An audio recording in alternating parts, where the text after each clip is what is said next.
If we had a Halo game that was in third person, had character creation and customization, a dialogue wheel, branching storyline, a morality system, squad-based combat, and most importantly, a team of squad mates who had your back no matter what, that would be one of the best games I've ever played.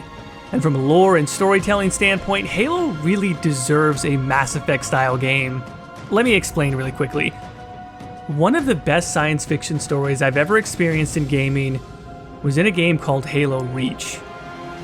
Halo Reach was the last Halo game ever made by Bungie, released after Halo 1, 2, and 3, and after Halo 3 ODST, a side story that takes place between and during the events of Halo 2 and 3.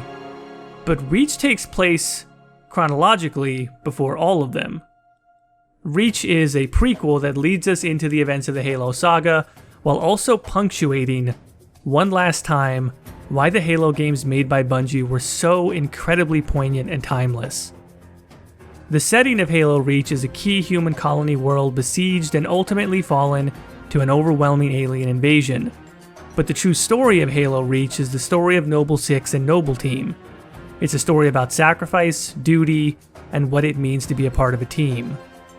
You see, Noble Six and Noble Team are genetically enhanced Spartan super soldiers taken as children and trained from an early age to be perfect combat instruments, totally loyal to the UNSC, and totally loyal to the mission.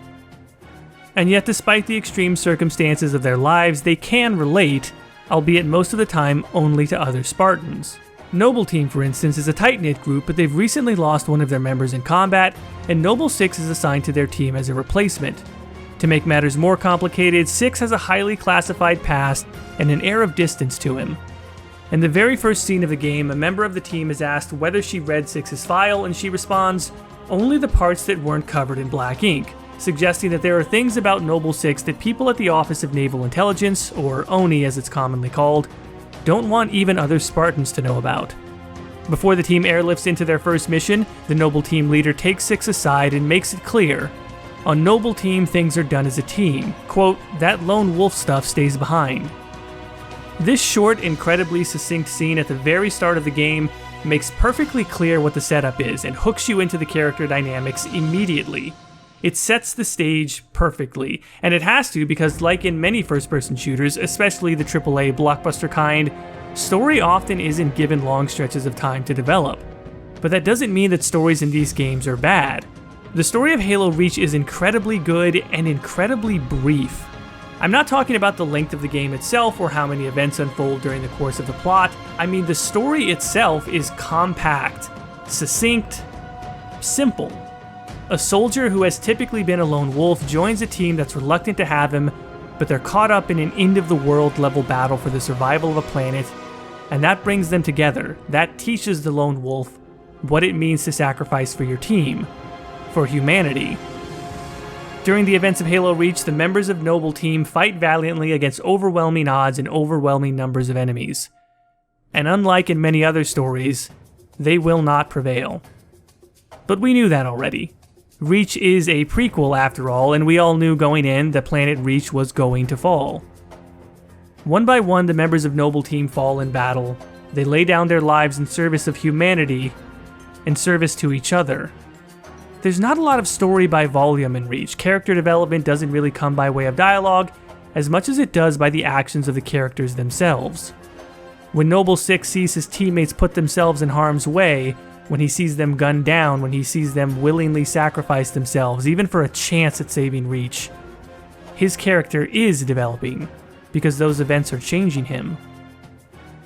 And in the end, when it seems all hope is lost and when Six's last remaining teammate dies while trying to cover the final fleeing evacuation transports from Reach, Six realizes that it's his turn now. Noble Six lays down his life so others can escape to the Pillar of Autumn, which sets in motion a series of events that will ultimately lead to a victory that Six will never be around to see. What has always amazed me about this story is how much I cared about Noble Team and Noble Six, despite how little time and dialogue is used to establish them as characters. It's always made me wonder, what would happen if someone told a story about a team of Spartans in the Halo universe in a game that actually takes the time to indulge in its own storytelling? And that's what, finally, led me to the conclusion that Halo would make a great Mass Effect game. Mass Effect games have always been about character relationships, conflict and politics between alien races, unlikely alliances between different species, as well as lots of cool science fiction aesthetics like great ships, cool sci-fi armor and weapons, etc., etc. And there's something uniquely compelling about the Spartan mythos in particular that I think would mesh incredibly well with the Mass Effect style squad and the Mass Effect conversation system in particular. For the longest time, most people only knew Spartans through what we knew about the most iconic Spartan, the Master Chief, or John 117. And in the games, that's a specifically singular depiction. It wasn't even until the 5th game in the series that we ever saw another Spartan. Which is sort of peculiar in retrospect because so much of what makes John special is his dedication as a leader. So much of what makes all Spartans special is their dedication to each other, not just to the mission. That hasn't always been made crystal clear in the games for some of the same reasons that Reach doesn't have a lot of time to spend on characters, but it's always been true in the Halo novels. In particular, the books written by Eric Nylund in the early 2000s, Fall of Reach, First Strike, and Ghosts of Onyx showcase what it is that binds Spartans so tightly together, what it is that makes them so uniquely capable of winning against impossible odds, and the unique and awful ways that they have suffered through entire lives filled with war and conflict. It's in the novels that John 117 and the rest of the Spartans feel truly human, despite how superhuman their exploits may be. Halo Reach is one of the only games that even comes close to capturing a fraction of that feeling in a video game. And I truly feel that part of that is due to time. First-person shooter campaigns are meant to be sub-10-hour affairs, whereas a non-linear story-driven RPG has ample time to explore character relationships and deeper lore topics at the player's leisure. Sure, don't get me wrong, part of what makes me want to see a Mass Effect-style Halo game is the gameplay. Third-person cover shooter mechanics with squad commands, awesome custom animations of team assassinations and combo moves, and perfect synchronization with other Spartans. Hell yes, absolutely. Mjolnir armor abilities and being able to customize your gear, having your own AI companion, etc. I am 100% down for that. But honestly, the main thing that draws me to this idea is simply the image of creating a character, joining their story as they're towards the tail end of their Spartan training, and then being able to play as a Spartan team leader, making decisions, giving combat commands, making choices about strategy and even politics when you're thrust into those situations. I would love being able to actually pick your squad, maybe a 3 or 4 man team that you get to select from a slightly wider population, and on different playthroughs you could pick a totally different squad. I'm thinking of something similar to Divinity Original Sin 2, where you play an intro area and get to try out different companions before choosing who will stay with you for the rest of the game.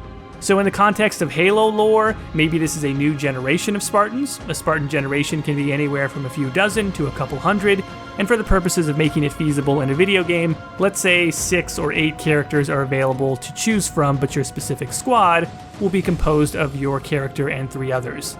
Maybe you play for a few hours during your Spartan training, that would be like the intro area, and then upon graduating, you become a team leader and get to pick your squad. That's it. Honestly, even just describing that little portion makes me excited. There's so much more I could talk about, I swear. It's like I'm building this game in my head step by step.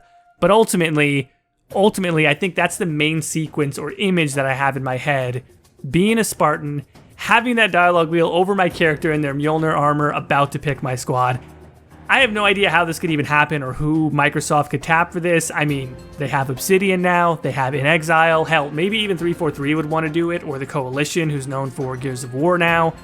This idea is probably the height of unlikely ideas, but I just keep thinking about it, so I had to make a video for it. Let me know in the comments down below what you think. Would this be cool, or am I way off base here? Let me know what you think. And if you like this video, please consider hitting the like button, and if you'd like to be informed of all future videos, please consider hitting the subscribe button and the bell notification icon. I have more things to say about Halo. I have more things to say about Mass Effect, of course. Maybe not necessarily in the same video, but this is also just a great way for us to sort of dip our toe into Halo content a little bit. Although, trust me, I really don't care if the algorithm supports me or not in this. I'm going to be talking more about Halo in the future, trust me. So please stick around for that, and as always, thanks for watching, and thank you for listening.